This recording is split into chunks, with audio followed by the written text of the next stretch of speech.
A quarta aula da disciplina Bases Conceituais de Energia trata sobre a conversão baseada em usinas hidrelétricas, que foi dividida em três partes. Nesta primeira vamos ver os fundamentos de uma hidrelétrica, depois os tipos de turbinas, os impactos ambientais, alguns exercícios e finalmente o estudo de caso de uma usina hidrelétrica, como é a usina Henry Borden, que fica aqui na Baixada Santista.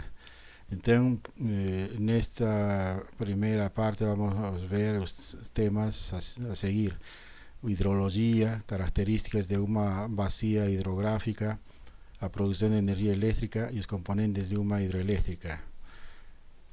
Es necesario mencionar en primer termo de que a energía eléctrica proveniente de una central hidroeléctrica está baseada en una fuente renovable de energía de origen solar.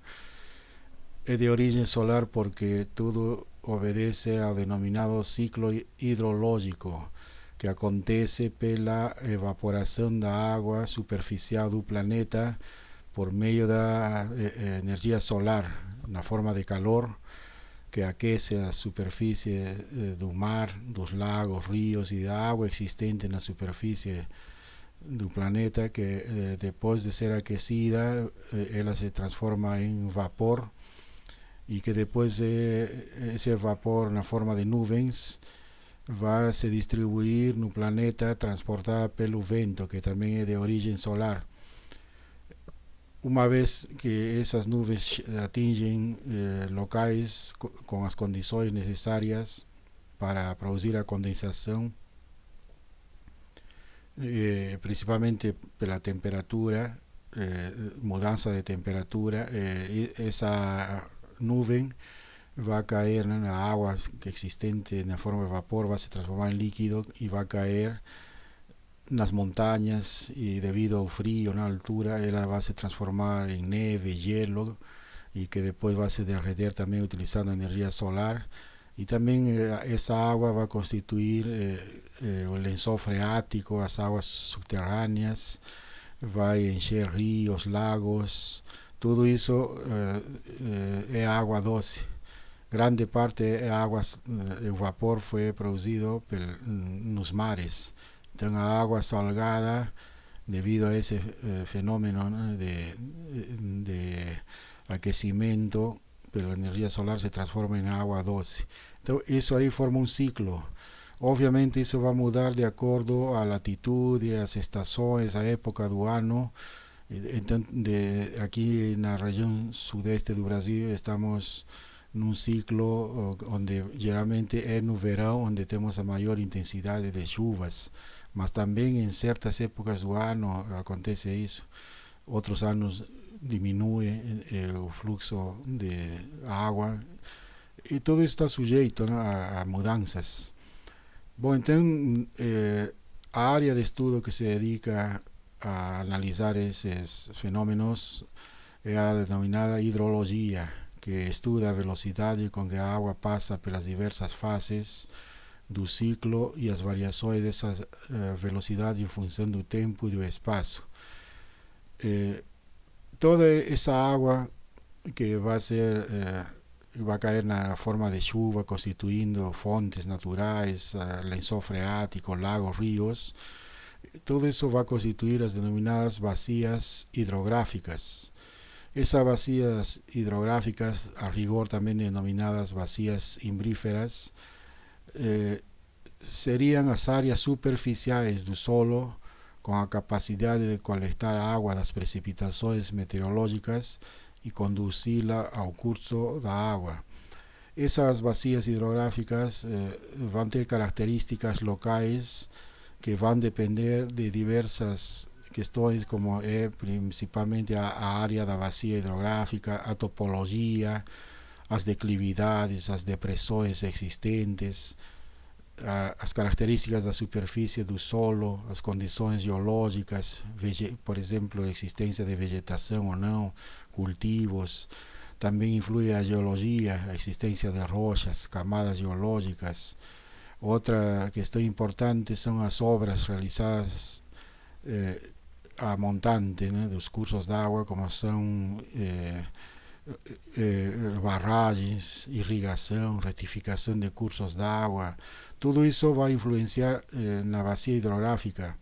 Y cada bacia va a tener características propias, constituyendo bacias de pequeño porte o de enorme tamaño, ¿no? El caso, por ejemplo, del río Tieté. La bacia del río Tieté está constituida en la parte de los nascentes del río Tieté aquí en el municipio de San Pablo. Principalmente vamos a ver que esa agua que llega al río Tieté va a tener múltiples fuentes. Una de ellas es el río Tamanduateí, que por su vez es alimentado por fuentes de agua de la región de ABC, Río Grande da Serra, Mauá, y por su vez existen córregos, aguas subterráneas que alimentan ese río. Y una vez que se junta al Tieté, esa agua va a ser transportada un río de mayor porte, que por su vez después de varios kilómetros se junta con el río Paraná, y ese río Paraná va a discorrer sus aguas en dirección al sur, y con la región entre Argentina y Paraguay se junta con el río Paraguay y formando el río da Plata, que finalmente va a salir, la agua va a entrar en el océano Atlántico, en la ciudad de Buenos Aires. Entonces, como ustedes pueden tener observado, existen unas vacías locales de pequeño porte, mas también van formando una de grande porte. Entonces, toda vacía hidrográfica va a tener esas características particulares y va a constituir un comportamiento de un determinado río de grande porte. En el caso Paraná, que es un río que va a ser alimentado por diversos otros. Con la finalidad de decidir la construcción de una usina hidroeléctrica es necesario contar con datos que nos van a permitir tomar decisiones de la construcción y del tipo de usina que va a ser construida. Esas informaciones obtenidas a lo largo del tiempo van a ser después analizadas en términos de altura y de vazón. En ese caso, cuando tenemos los datos suficientes de la vazón en metros cúbicos por segundo y altura que atinge esa agua, da para construir la denominada curva de nivel de agua, que es también conocida como curva llave. Esa curva es construida relacionando los niveles de agua en un momento de la medición con las respectivas vasones. Y esa variable vazón es medida en metros cúbicos por segundo. Y la altura va a determinar también cómo que es el flujo de agua de ese río. Entonces esa curva llave es importante, va a ser una primera visión del comportamiento de ese río para saber cómo que es su dinámica. Los datos también pueden ser analizados de tal forma que acumulando datos anuales, por ejemplo, podemos construir los denominados fluviogramas, que representan el comportamiento de vazón en una sección recta del río a lo largo del tiempo. Esos fluviogramas pueden ser representados para diversos periodos de tiempo, por ejemplo, día, mes, año o otros periodos arbitrarios, y corresponde, esos datos van a corresponder a comportamiento de vazón media, horaria o diaria o mensal, y en términos de los meses del año y las estaciones.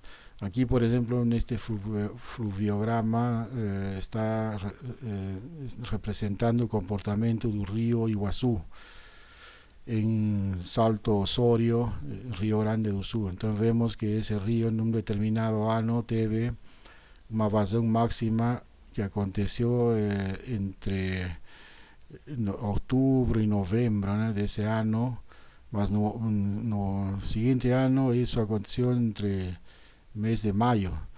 e podemos ver que o comportamento então não é regular. O comportamento da vazão é irregular, depende de muitas condições e todos os rios estão sujeitos ao que acontece a nível do planeta.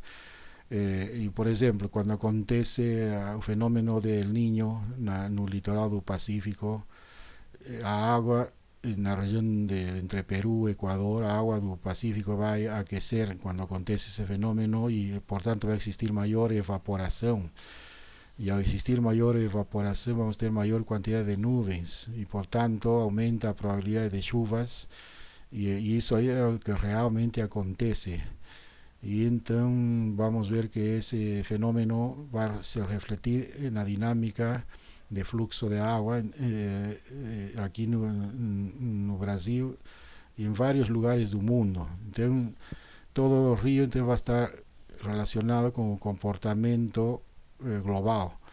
E de aí que varia, né, a quantidade de água um ano pode ser um ano seco, outro ano de intensas chuvas, e também tem a influência do aquecimento global, as mudanças climáticas. Então tudo isso aí vai determinar o comportamento de uma bacia hidrográfica. Outra curva importante para tomada de decisões, para decidir, né, o que fazer com um rio em termos de construção de usinas ou barragens, é a denominada curva de duração ou persistência. Essa curva de duração ou persistência mostra as características do regime natural de um rio e principalmente relacionado com as vazões. E nesse caso indica a porcentagem de tempo durante o qual a vazão é igual, inferior ou superior a certos valores durante o período em estudo.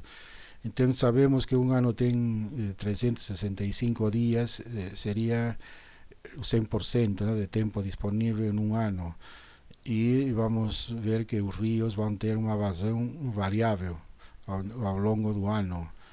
Então, considerando esse comportamento de vazão do rio, podemos concluir que, por exemplo, se nada for feito, apenas uma vazão muito pequena poderia ser usada na maior parte do tempo. É o caso aqui do rio R1, onde vemos que existe uma vazão de em torno de 15 metros cúbicos por segundo, só que em um pequeno período de tempo, né, que se tomamos aí entre 6 e 15 metros cúbicos por segundo, isso aí só vai acontecer em torno de 20% do tempo de um ano.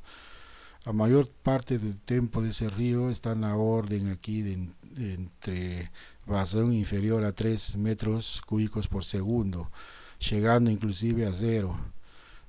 Então este rio obviamente vai precisar da construção de uma barragem para poder manter un nível adecuado si es que queremos construir uma hidrelétrica. O outro rio denominado R2 tem outro comportamento. No caso aqui, vemos que a maior parte do tempo ele permanece numa vazão em torno de entre 4 a 3 metros cúbicos por segundo, mas a maior parte do tempo, quase 80% do ano, ele mantém essa vazão. Portanto, é um rio com outra característica que pode já, inclusive, levar a decidir a construção de uma usina a fio d'água, utilizando a própria correnteza do rio, né, sem necessidade de uma represa. Em conclusão, as curvas de duração e persistência determinam o comportamento de um rio ao longo do tempo. Bom, existem muitas outras análises, né? Aqui nesta disciplina é só introdutória.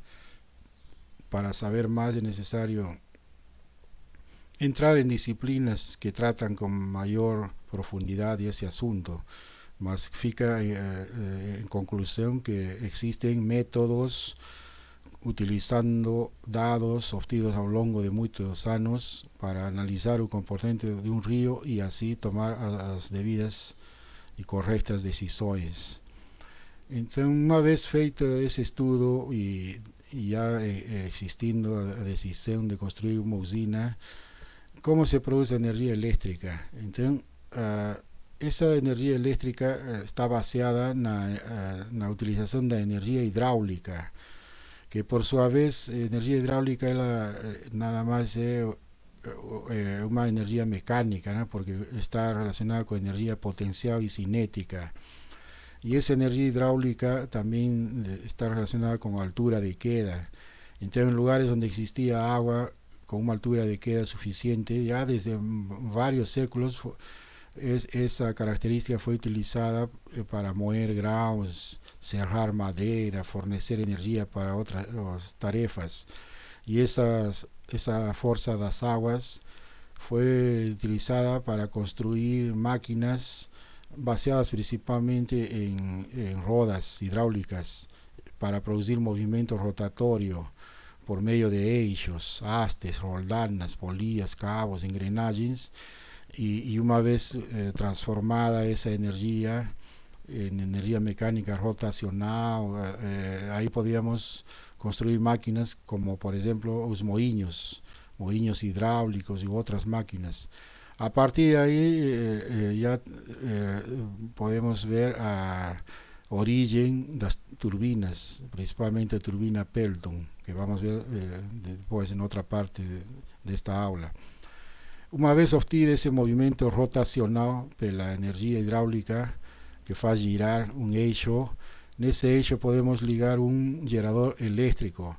Entonces esa utilización del generador eléctrico solo aconteció a finais do século XIX, depois do desenvolvimento, né, e também de conhecer o eletromagnetismo e a invenção de máquinas como foi o motor elétrico e o gerador. Então aí o gerador está baseado em fenômenos eletromagnéticos, onde um rotor vai girar dentro de um campo magnético y vamos a tener como resultado fluxo de corriente, del fluxo de eléctrons que va a formar una corriente eléctrica. Entonces un generador ligado a una rueda hidráulica, él va a tener como resultado a transformación de energía mecánica en energía eléctrica. Entonces a producción de energía eléctrica de una central hidroeléctrica va a depender de varios factores, siendo los principales a vazón de agua efectivamente que tenemos en ese determinado local y a altura de queda. Entonces esa vazón de agua que va a atingir las turbinas ligadas por su vez a un generador se denomina vazón turbinável. Entonces esa vazón es la que finalmente va a influenciar cuánto de energía eléctrica vamos a poder obtener y la potencia de las máquinas instaladas. Entonces la producción de energía eléctrica en una central hidroeléctrica tiene estas características constructivas. Precisamos de una fuente de agua que puede ser una barragem, o un depósito de agua, ¿no? De diversas dimensiones, dependiendo de la potencia que vamos a obtener aquí de energía eléctrica. Va a existir también un conducto, una tubulación que va a llevar esa agua. Aquí vamos a tener energía cinética, una altura de carga determinada entre un nivel superior de la fuente y el eixo de la turbina, y esa agua finalmente va a atingir aquí a turbina que va a producir movimiento rotacional donde está ligado un generador de energía eléctrica, y esa agua una vez que es turbinada va a salir y va a continuar, ¿no?, por el curso del río. Entonces en una central hidroeléctrica a agua acciona una turbina hidráulica que movimenta un rotor de un generador eléctrico y finalmente vamos a tener energía eléctrica. Y el conversor aquí fundamental es la turbina hidráulica. Entonces aquí también fica claro que una variable importante es denominada altura de carga. Altura de carga es a diferencia de altura entre un nivel más alto de agua represada y a turbina geradora de fuerza que va a producir movimiento rotacional para movimentar el gerador. Entonces, en estas condiciones vamos a tener dos situaciones, que una grande producción de energía eléctrica puede ser obtenida utilizándose una elevada altura de carga.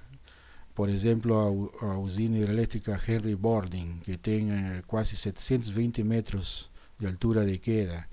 En ese caso utilizamos turbinas Pelton y ahí vamos a tener grande producción de energía eléctrica. Más en lugares donde no existen esas condiciones de altura de queda, se utiliza grande volumen de agua, o sea, una grande cantidad de agua que va a compensar a altura de carga muy alta.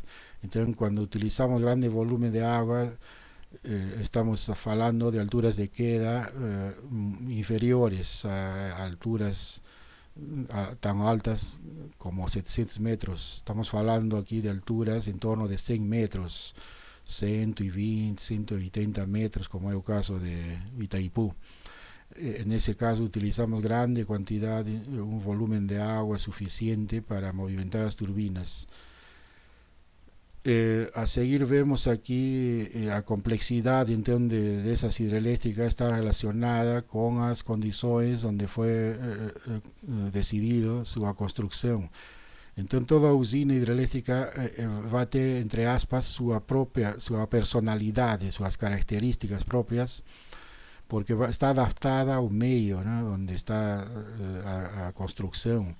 Entonces ya vimos que todo eso está influenciado por la geología, el relevo, todo cómo está constituida ese punto geográfico donde fue decidido construir. Entonces una producción de energía eléctrica, aquí en este caso vemos mayores detalles de una usina hidroeléctrica, donde está un reservatorio, una entrada de agua denominada admisión, una porta de control denominado también conocido como comporta. Esa parte de aquí de la usina es muy importante porque es aquí donde vamos a controlar, no vamos a permitir a pasaje, ¿no?, de grandes blocos, por ejemplo, de madera, follas, todo eso ahí va a tener que ser aquí recogido, solo dejar pasar agua mismo, ¿no? Y existe esa comporta que puede ser abierta o fechada y va a permitir también la cantidad de agua. Si fechamos la comporta, entonces ahí ya no entra agua y vamos a poder hacer la manutención.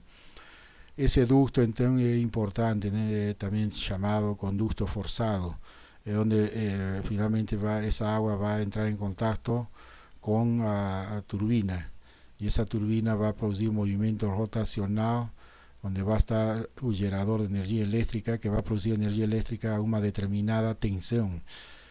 Y para finalmente utilizar esa energía eléctrica, generalmente estas hidroeléctricas están en lugares muy distantes y para ser utilizada la energía vamos a tener que construir líneas de transmisión de energía.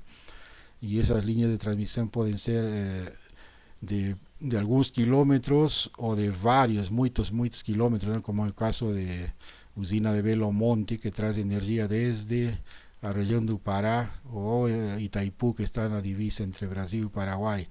Y para eso es necesario elevar esa tensión de salida, ¿no?, del generador por medio de transformadores. Entonces los transformadores se encargan de elevar a tensión de tal forma que posibilite su transporte. Entonces una alta tensión permite usar cabos de menor diámetro y podemos tener mayor distancia. Além de eso, esa energía puede ser transmitida tanto en corriente continua como en corriente alternada. Bueno, entonces aquí el elemento principal es el generador eléctrico, que va a ser por medio de ese rotor accionado por la turbina, va a transformar energía mecánica en eléctrica por fenómenos electromagnéticos que acontecen en el interior del generador. Entonces son dos tipos de generadores en la realidad, ¿no?, síncronos y asíncronos.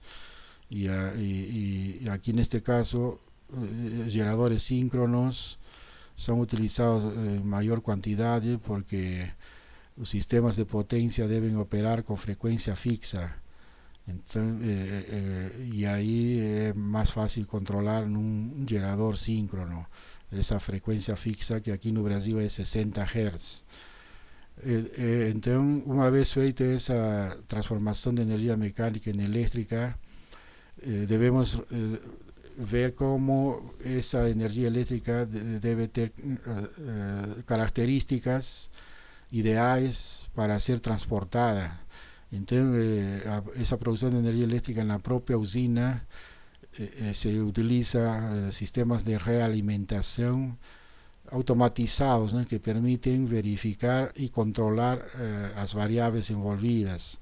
Por exemplo, os reguladores de tensão, eles controlam a tensão nos terminais do gerador, aqui, né, na saída, os terminais do gerador, e atuando na tensão aplicada no enrolamento do rotor. Então, o regulador de tensão ele é uma forma de controlar o nível de tensão adequado para finalmente ser transmitida.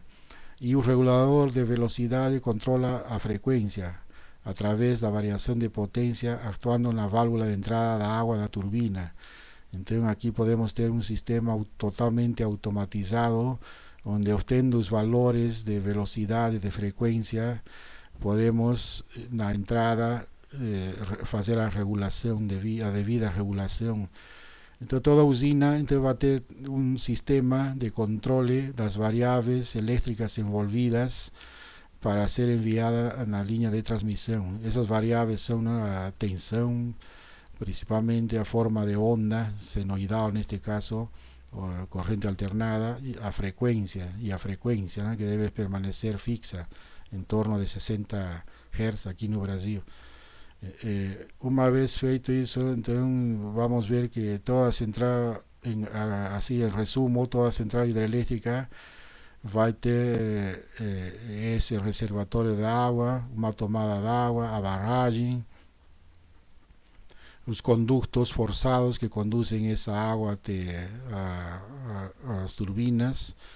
Vamos ter em alguns casos as denominadas chaminé de equilíbrio para evitar diminuir o efeito do golpe de ariete, e a casa de máquinas é onde está toda a geração e o controle das variáveis elétricas.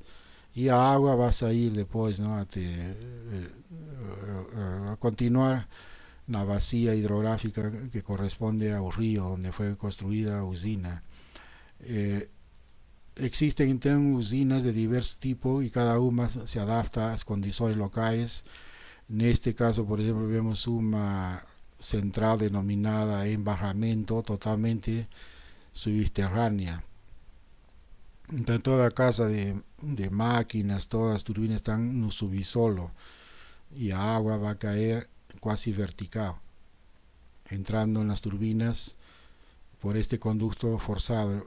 Isso reflete que as características de uma usina estão relacionadas com o local onde foi construída, e por isso que cada usina tem suas próprias características, e cada usina vai ter sua própria história, né, relacionada com o local onde foi construída.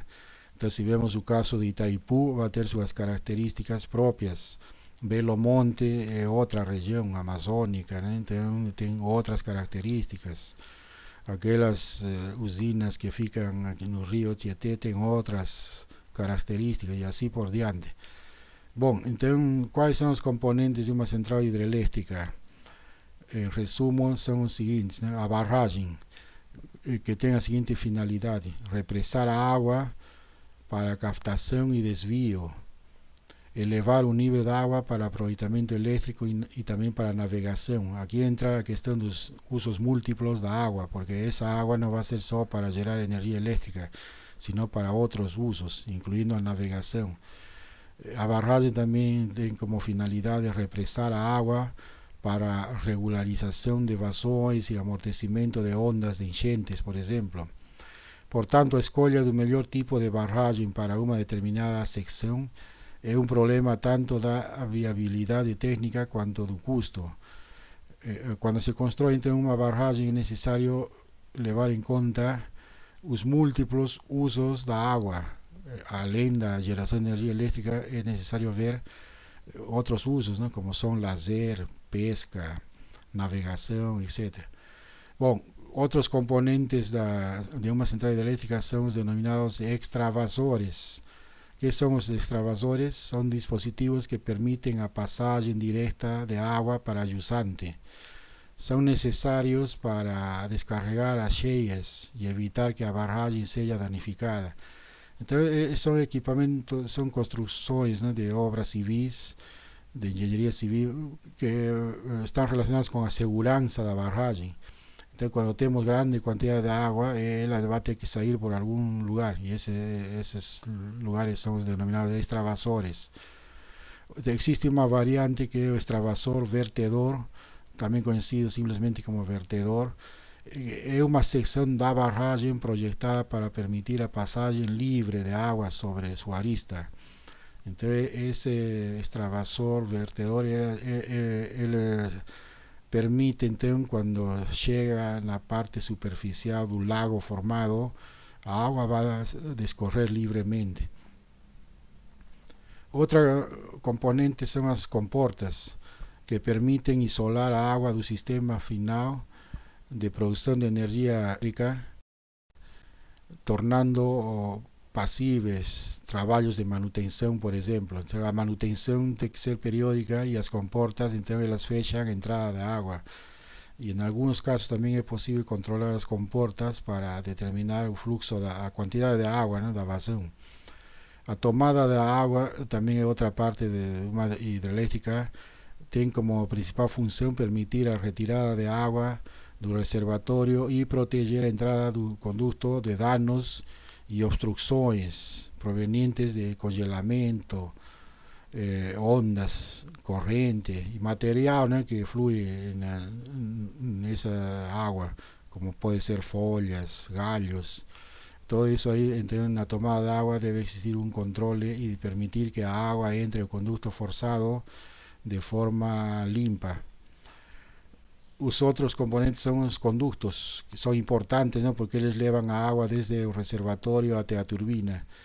Então são dois tipos, existem dois tipos de conductos. Conductos livres, que podem ser simplesmente canais a céu aberto ou aquedutos. Isso aí geralmente se utiliza em usinas de pequeno porte, PCHs, né, pequenas centrais hidrelétricas, ou a pequenas usinas utilizadas em comunidades ou em populações de pequeno porte. E os condutos forçados são aqueles no qual o escoamento se faz com a água a plena secção, ou seja, um conduto totalmente fechado, uma tubulação. Então existem condutos forçados de baixa pressão, de alta pressão, onde se concentra a queda útil da central. Aqui, quando existem esses condutos forçados, é necessário levar em conta um problema denominado perda de carga. Essa perda de carga vai acontecer pelas curvaturas, escoamento da água, o atrito que acontece ao fluir, não, dentro dessa tubulação, e vai se refletir na diminuição da queda útil de água, devido a esses fenômenos de escoamento, atrito, características do escoamento. Na realidade, então, uma queda, vamos supor, de 500 metros, vai ser reduzida, assim, uma queda líquida de 500 metros, vai perder aí, dependendo de como que é esse conduto forçado, pode perder 5 ou 10 metros, né? Dependendo. Então devemos minimizar essas perdas de carga. Outra parte aí de uma central hidrelétrica são as chaminés de equilíbrio ou as câmaras de descarga, que cumprem duas funções. Primeiro, aliviar o excesso de pressões causados pelos denominados golpes de ariete, que acontecem quando o escoamento de um líquido por uma tubulação é abruptamente interrompido pelo fechamento de uma válvula. Esse é o denominado golpe de ariete. E também essas chaminés de equilíbrio proporcionam suprimentos de água capazes de reduzir depressões se houver qualquer operação abrupta. Então essas chaminés de equilíbrio são construções existentes numa central hidrelétrica. Não todas têm essa, mas En algunos lugares isso aí é mais acentuado, né? No caso, por exemplo, Henry Borden, ela tem uma chaminé de equilíbrio na parte superior, ¿no? da montanha, da serra e do mar. Y esas van a ser entonces como elementos protectores para exceso de presiones. Otra parte de una central eléctrica es denominada casa de fuerza, que son los locales de instalación donde están las turbinas hidráulicas, los generadores eléctricos, sus reguladores, los painéis, sus equipamientos de medición, toda parte de donde se produce energía eléctrica y después se va a juntar la línea de transmisión por medio de transformadores. A parte eléctrica mesmo así de transformación comienza pela turbina. Las turbinas entonces son de tres tipos que vamos a ver después en la segunda parte de esta aula. Son las turbinas Pelton, Francis y Kaplan, mas ellas van a transformar energía hidráulica en mecánica y ahí van a producir un movimiento rotacional que va a movimentar el generador eléctrico, y ese generador eléctrico va a transformar energía mecánica en eléctrica. Y la mayor parte de centrales hidroeléctricas, también termoeléctricas, van a utilizar de tipo síncrono, más difundido, ya que a frecuencia constante. Y también existen otros tipos de generadores denominados generadores de inducción o asíncronos, que son utilizados en menor número de proyectos, la mayor parte de pequeño porte. Bueno, otras usinas ya llevando en cuenta los problemas ambientales, ¿no? Con la existencia, por ejemplo, de peces en los ríos, utilizan escadas o elevadores de peces para no interferir con a piracema, por ejemplo. Entonces existe un camino para que los peces se desloquen sin problemas. En otros casos existen esclusas que permiten la navegación del río. Todo eso ahí va a estar relacionado con el local, ¿no? Donde fue construida la central hidroeléctrica. Bueno, entonces ya tenemos una idea de cómo que es una central hidroeléctrica, y lo que debe ficar claro entonces es que toda usina hidroeléctrica va a se adaptar a las condiciones del local donde va a ser construida, y en ese local es donde existen las diversas características biológicas, geológicas, de ocupación humana y todas las condiciones necesarias, ¿no? Para que esa energía eléctrica sea obtenida, llevando en cuenta todas las variables envolvidas. Por tanto, en conclusión, una usina hidroeléctrica está adaptada a un medio donde se va a producir la generación de energía. Bibliografía adicional, un libro donde tem bastante información sobre eso, y esta aula está baseada en grande medida en el libro Generación de Energía Eléctrica de Linneo Bellico dos Reis. Mas también existe varios libros, un de ellos gratuito, disponible en internet, el de Mauricio Tiomo Tolmasquín, que es organizador, se llama Generación de Energía Eléctrica no Brasil. Entonces, voy a terminar esa primera parte de la aula 4 da disciplina. Y termino aquí. Muito obrigado.